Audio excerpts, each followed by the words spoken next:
Hey guys, it's Jesus McDonald here. Real quick, if you haven't subscribed yet, take a few seconds to subscribe so you don't miss out on any valuable content on entrepreneurship and marketing.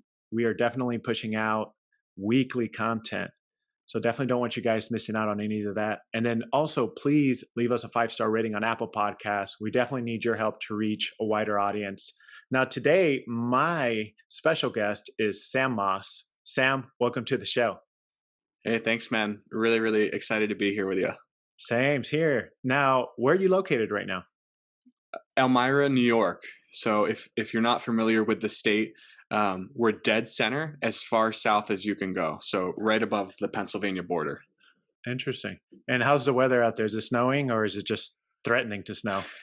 It snowed the other day, and it was just a dusting. But it's been mid 30s to mid 40s.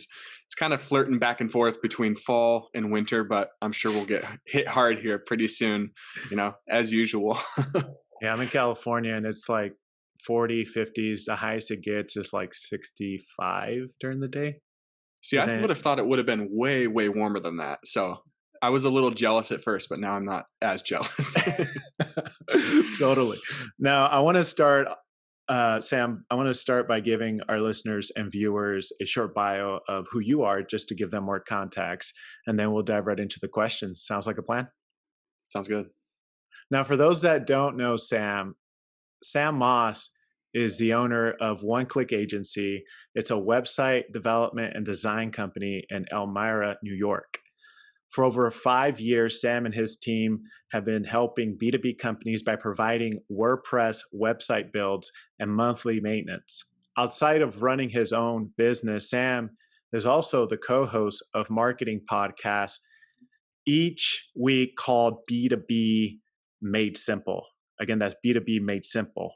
And on this podcast is where he talks with marketers who are in the trenches every day, learning what it takes to run a marketing team.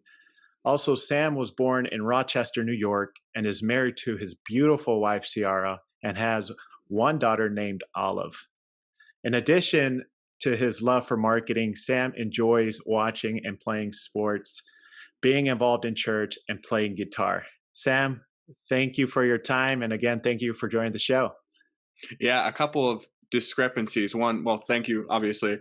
The first one is, as you're listening to this, I didn't put it in the bio, but we also have a big old French Mastiff dog who weighs about 150 pounds, who currently is snoring about 10 feet from me. And probably you can hear it in the interview. So keep that in mind. And the second thing is B2B Made Simple. I forgot to mention this too. Officially launches the beginning of January. So a little Love bit of it. this is the first that I've actually said something out there. So if someone's First time to listening, the public. There you go. first time to the public. So you get that right there, Jesus. January 1st, 2021. Stay Yeah. tuned, guys. Now, let's dive right into the questions. The most famous question of all when it comes to entrepreneurs is, what inspired you to become an entrepreneur? When you sent that to me, it took a little while to kind of reflect on it because not many people have asked me that. It really boils down to something that was ingrained in me by my parents. My parents had been, entrepreneurs on their own. My dad, especially, he owned a security company as we were growing up, and then eventually he let that go and decided to go full time into ministry and being involved in church. And as I got older, we partnered up and did a business of our own, which is now One Click. And something that they always told me was, you don't have to work for someone else. Even if it's going to be harder, it's going to be ideal because you can make your own schedule and you can run your own life. You're not owned by someone else. And obviously, people need to work for other people because it would be hard to build a company or a business without that. And being an entrepreneur is not for everyone, but that always resonated with me that, man, I really don't have to work for someone else. And they pushed me from a young age to skip past trying to go get a job and just be creative. And that's really what happened. Yeah, I don't hear many stories about my parents push me to be an entrepreneur, be creative, do things on my own. I mean, eventually there's things that on a personal, life standpoint where you have to, but to do a career, this is the first story I've ever heard where My parent didn't want me to work for anyone else. I guess now that I think about it, it's kind of the other way around normally, Mm, where they're like kind of scared about it. But yeah, I can honestly yeah, say that's true. it was something they encouraged from a young age to have that mindset. And I'm blessed to be married to a wife who has the exact same mindset, and she does her own thing too. So it's really cool how it worked out. That's awesome. What does your wife do? She is a wedding photographer, and she does Nice. like really good work. She does some pretty big weddings, which I'm excited about. So she's not just hoking around doing her own thing, but she actually has a company of her own, which is really cool. And your daughter's 2 weeks old? Yep, 2 weeks this past Saturday. Well, one thing's for sure, you're gonna have amazing photos from your Yeah. wife. Free So that photography right there. she's already saved us like $500 or $600 on these newborn like photographs because she Yeah, did they it can get herself. So pretty I'm like, expensive. all the power to you, babe. That's awesome. Now, why did you choose website solutions? Why not like SEO, PPC, social media marketing? Why not copywriting? You're doing a phenomenal job, by the way. You do a phenomenal job on LinkedIn when it comes to copywriting. But I'm just curious, why not a different avenue? Why website solutions? Yeah, so it was more of a process of elimination because at one point we did all those, with the exception of copywriting, we pretty much did all of those. Um, Social media, we did some management, and it was just wasn't our thing. We did SEO, and I hated the pressure of if you don't get a first page result, Yes, then I they know that. absolutely hate you. And yeah, and even pay per click, we had toyed with it, and just a lot of those different marketing tactics in the industry. And what really stuck was websites, really Hmm, for the main reason that people understand what a website is. They right. know what they're getting, and it's not that hard to sell because the inbound is a lot easier because they Totally. understand, like I said, Totally. what they're getting. You don't have to convince them that they need social media marketing strategy or SEO and try to explain it to them. We just, it's kind of lazy, but we found it was way easier. So we just went with it. So it's interesting because I see a lot of agencies say, I do everything under one umbrella. Mhm. I'm a full stack agency, full service agency. And what I see from a lot of marketing agencies is they do the whole digital package, right? Mhm. And I was like, yeah, we'll go ahead. We'll do the copywriting.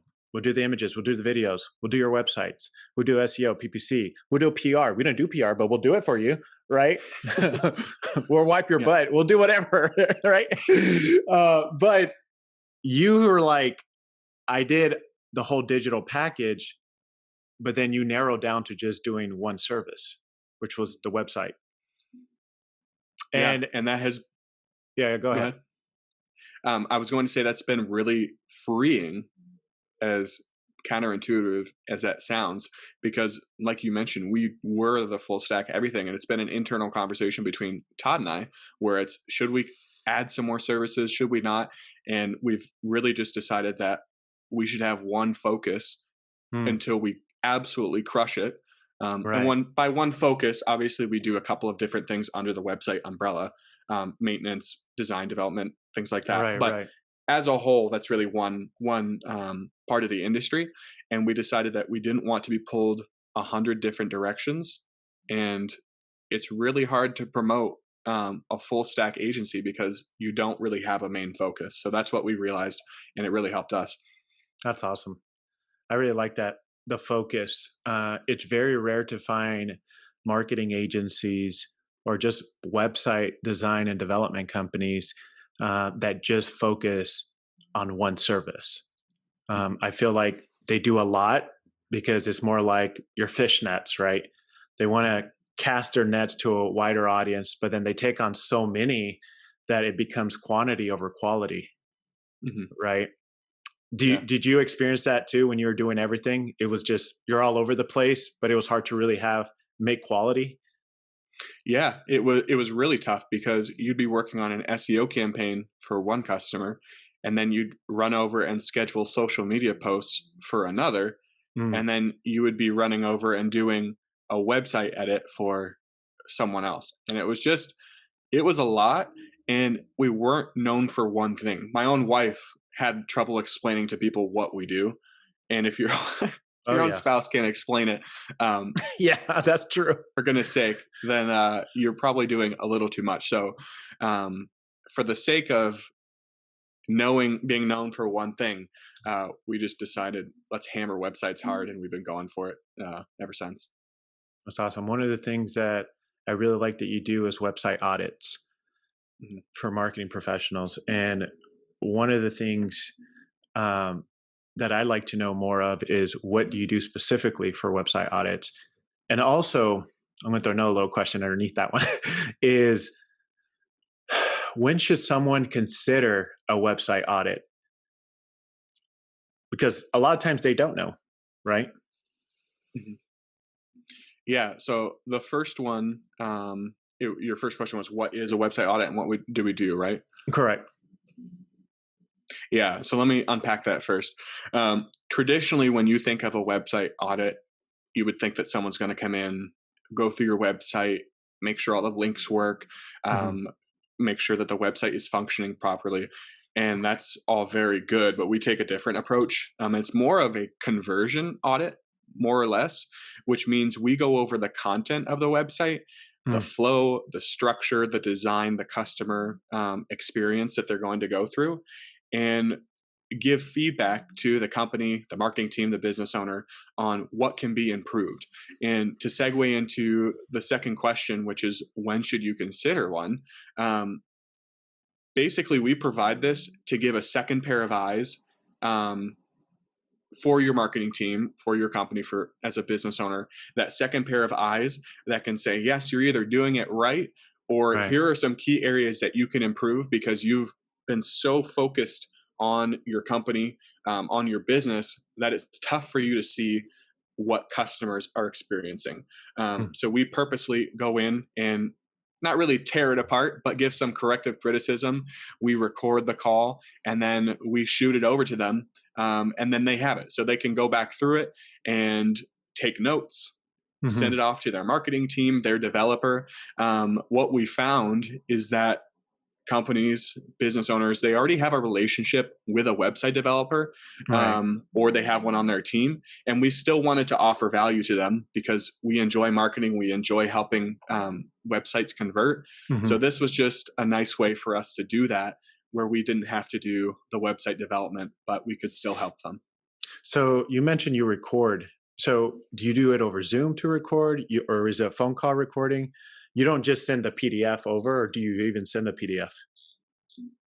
So we do a couple of different things. We get on Zoom, we record the call, and we get out our red marker right there on Zoom and just start circling, Xing, doing all kinds of visual I things love so that. they can get a really good idea of what needs to change, so that they can hand it to their website designer or developer, or some of them honestly do it themselves if it's a marketing team, Hmm. and they get the visual on what needs to be done. In addition to that, we send over a one-page report of some of the key takeaways, so they can have that as well. So they're really set up for success. Right. And sometimes they get to the point where they're in the call and they're like, "Wow, I really like all this. Just do it for me." Mm, And we go in and do that as well. So whatever people are looking for, we're happy to do that in that arena for sure. I love that. How do you handle a website audit if they have multiple websites? Like, say I come to you and I said, "Hey, here's the primary domain name, but I also have two other websites." Do you just count that as one website audit, or do you do it per domain? So we do it per domain, solely for the reason that a lot of times it's Hmm. a whole different funnel.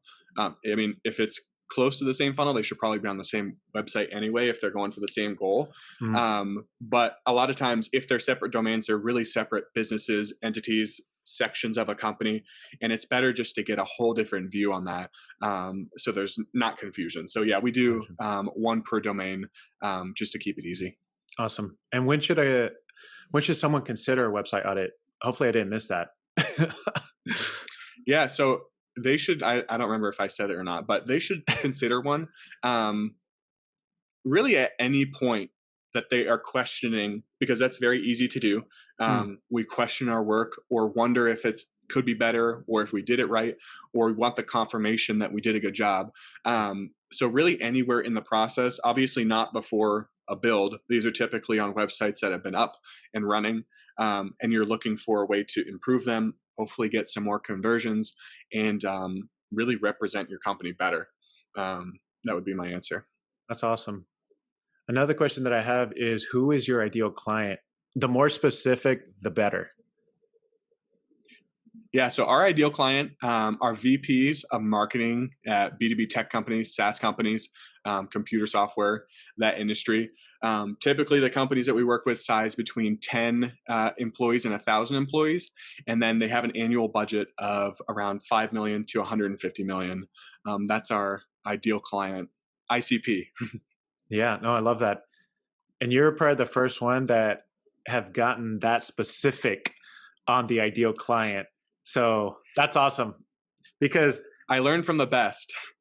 that's awesome because a lot of people say I do everyone, right? Like I take on any project, I take on whoever wants to do business with me, but it's very hard to know if I'm someone, or maybe it's a listener on this show or a viewer that's watching this on YouTube, right? And they might be your ideal client, but or they might be your industry partner, but they don't know what to refer you because you say you do everything. So it's like, all right, well, but if you say something very specific, like you just did, computer software, VP of marketing, director of marketing, company size, annual revenue, that's very specific. I know people that are your ideal client, Yeah. and I can refer you those people.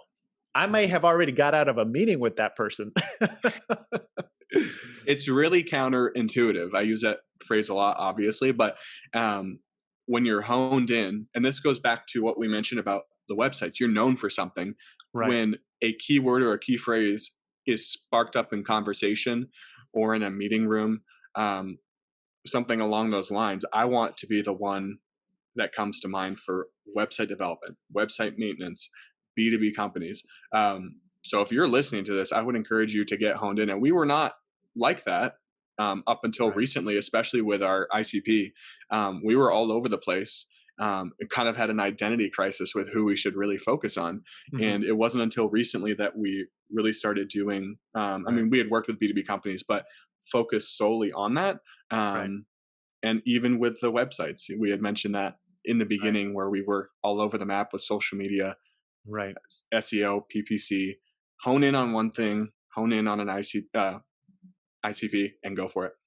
And it's normal. So those who are listening to this episode, it's totally normal. Everyone goes through growing pains, and everyone, it's like trial and error. You have to like just do it and see what works for you. And then you get, the more specific you get with your ideal client, the better. So you nailed it, Sam. I really loved it. You nailed it when it comes to who your ideal client is. Now they're with my ideal, if the ideal client, blah, blah, blah, blah, if the ideal client is listening to this, podcast episode and wants to get in contact with you, what's the best way that they can get in contact with you? Um, the best way is to go to our website, oneclickagency.com. You can use the number one or just spell it out. It goes to the same place. The second place, I do respond to all the messages. It just might take me a little while because there's quite a few. Would just be LinkedIn. Look me up there, Sam Moss. Just shoot me a DM. I'd be happy to start the conversation there. So a couple of touch points for you. That's awesome. Last question I have is, do you have any advice for our listeners? I would say clarity on a website. I'll keep it along those lines. Clarity and simplicity really Hmm. are what win in today's marketplace, especially in the B2B space. Um, I'll give an example. The other day, I came across the Forbes. I think it's the Forbes 100, um, Forbes Cloud 100, and Yeah. basically it's the top 100 B2B software companies in the United States. And I started clicking down through their websites, and I was like, I wonder how hard it's going to be to figure out what these companies do. So I know Mm. nothing about them. As a business owner, I am technically a lot of their ideal customers, so I should be able to relate and need some of these services. And Right. I kid you not, I went through about 10 to 12 different websites, and half of them, even with some real digging into the site, I could not tell you what they do. And Mm. that's really a scary thought, for someone that stumbles across a website like that, which I would Right. think would happen more often than not. Um, so it goes back to make it easy for us to know what you do, how you're going to make my life better as an Mm. ideal customer, and how do I buy from you. Um, List those three things right off the bat on your website and keep it simple. Don't make it harder than it needs to be to buy. That would be the advice I have. That's great advice because it makes me think about, you're right. There's a lot of websites out there, even outside B2B space, Mhm, where I go there and they talk about benefits or features, and it's like, well, what the heck do you do? Right. mhm. And then I have to go to Google search to just get a short company description. Right. Or I'm looking in the about us, or I'm going to a different tab that, again, it's all Google search. Right. But then I lose Mhm. interest and I end up going elsewhere, or I'm on Amazon shopping for something different. Yeah. Right. Yeah, same here. Yeah. This also that also applies to, going on a little tangent here, but I won't go too far, is like websites that have an overwhelming amount of text. Like if Mhm. I'm there, I get overwhelmed, I'm out. I'm not gonna spend time. I'm not gonna read everything. I don't have time to read a Mhm. lot of stuff, right? So I don't know. That I just honestly think I think B2B companies fall into that trap a lot. mm, They they have a lot they need to tell, mm, and they feel like they need to regurgitate that out immediately onto their homepage of their yes, website, and it can be really overwhelming. And like I said with the Forbes Cloud 100, I totally. was really overwhelmed and shocked. As an ideal customer for a lot of these companies that I clicked on their website, I could not tell what they did, and they really did list some features and benefits, but we have to go back to the basics and just tell me what you do. That would be Right. nice. Are you a cloud software or storage company? Are you Did you create a CRM that I need for my Right. team? I could not tell even after some digging, which I think is pretty sad. Right. Totally. Well, Sam, we're out of time. But thank you again for your time. And for those listening, Sam Moss runs a website design development company. So if you're looking to outsource website design, website development, website maintenance, he is your guy. He is your point of contact. You can send him a message on LinkedIn. He does his best. He does. I've tried it myself. I'm sending him a message. He'll does his best to get in contact with you and reply. So definitely send him a LinkedIn message. Thanks again, Sam, for your time. Hey, Seuss, thanks for having me here, man. Yeah, this was fun. This was awesome. Yeah, absolutely. Nice. Well, you have a great one.